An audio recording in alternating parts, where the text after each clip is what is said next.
Hey, everybody, welcome back. It is week 6, and we are moving right along.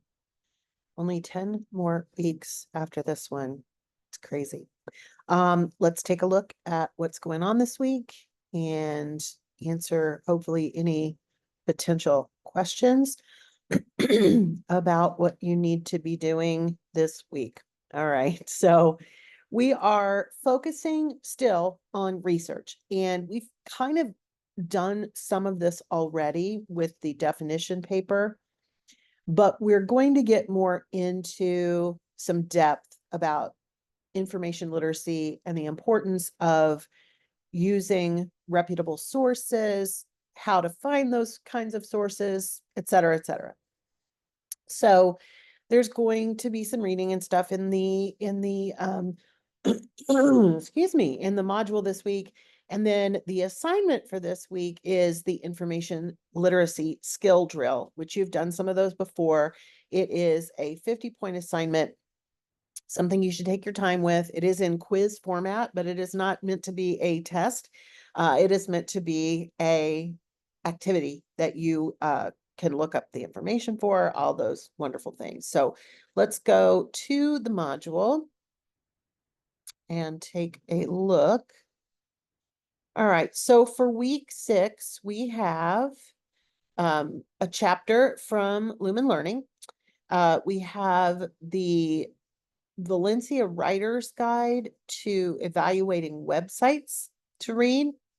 There is a link to ProQuest's Guide to Writing Research Papers, and there is a link to the help, like where to go to get help with your research at Valencia. So make sure that you go through each of those early this week.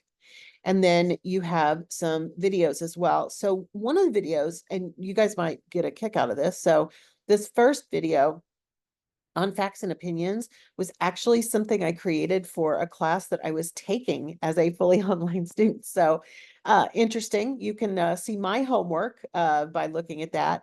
And then there's another lecture on information literacy as well that delves into all the differences between the different kinds of sources that we look at. One of the biggest differences between types of sources, of course, is it something that was published just on the internet in a regular website, or was it something that was published by a publishing company or a newspaper company or those types of things? And it's tricky, of course, now, because when we look at these things, we're pretty much always looking in a web browser. So whether we're searching the library or whether we're searching Google, we are still looking typically at a web browser. The main part of using library sources is the idea that when you are writing research papers for school, you need to use what are considered academic sources. And that is also a bit tricky because even the library has both what we consider popular sources and what we consider academic sources.